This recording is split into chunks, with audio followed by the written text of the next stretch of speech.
this would be the marrow end, the thin end, right? And this is the thicker end over here. This is called the hock bone. Put that in there. First thing we're going to do is we're going to trim off some of the fat near the bone side. You hear that? The bone is right up near the surface on one side. All right? So we're going to trim off this excessive fat that's near this side. Trim this stuff down.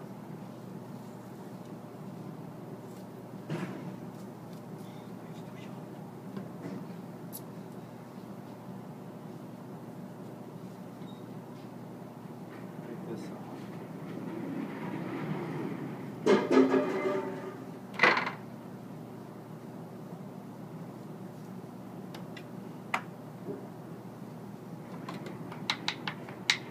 Right?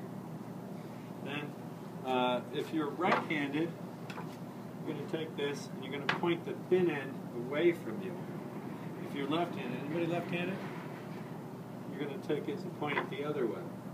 And you're going to insert your knife in like so. Outline the meat like this. Right?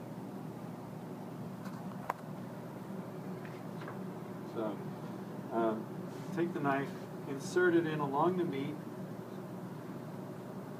basically outlining it and pushing the meat away with your hand a little bit. What I want to see you do is basically scrape the bone as though you're stealing the tip of your knife on the bone. You know what I mean? You're scraping the bone free. You're not cutting. There's not a lot of slicing back and forth action. It's a nice smooth motion against the bone. Alright, so you're cutting in on one side, then you cut in on the other side. Outline this. You see how the bone, the meat kind of overlaps the bone a little bit on this side? Just work the knife in up and over that.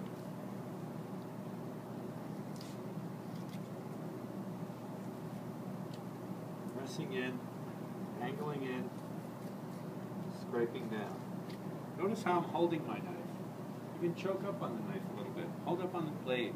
Gives you a lot of good control. Don't hold your knife back here. That's for what?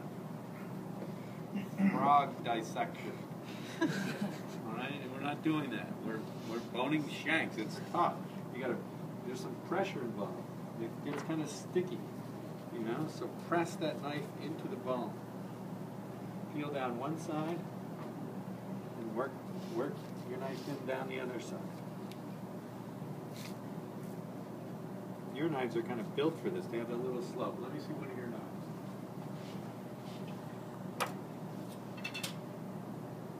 Your knife? Yes. Hello. Hello, kitty. Alright, see the slope? You want to hold down on it like that. That's what this knife is built for. It's designed for this. So you can hold down on the edge. Right? And then you can just scrape. See, you're even flexing the knife a little bit. See how it's flexing? It's good. A good boning knife should have a little bit of flex. You know? There's all different ones. I mean, this one is extremely flexible. That's a different knife. You know? This one is maybe a little too stiff. But that one you have it's a nice knife. It's a multi-purpose knife. It's good. Now you've gone down one side, and you go down the other side, and you're going to lift up from here and break it loose.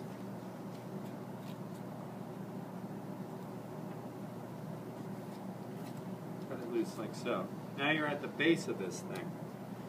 At the base you're going to cut up, and around this there's like a little bone spur, like a little hook. You need to cut up and around that little hook. Eventually, if this animal was allowed to mature, a bone would form from here to here, a little thin bone called the stifle bone. Right?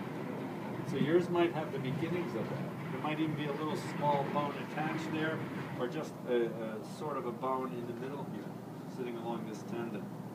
Right? It's just there. What was the first thing we did? Trim the fat. Good job. Then what?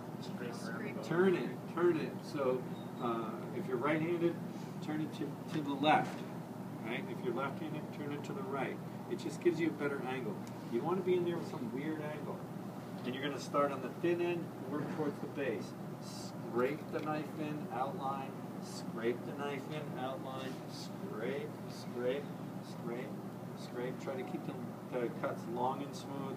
Then work up and underneath, over that little hook. Help, I can't find my way, chef. Says you in a few minutes. And then you might find that little extra bone in there too. And then we'll talk about how we're going to trim it and what we're going to do with it next. Okay? So let's get it all boned out.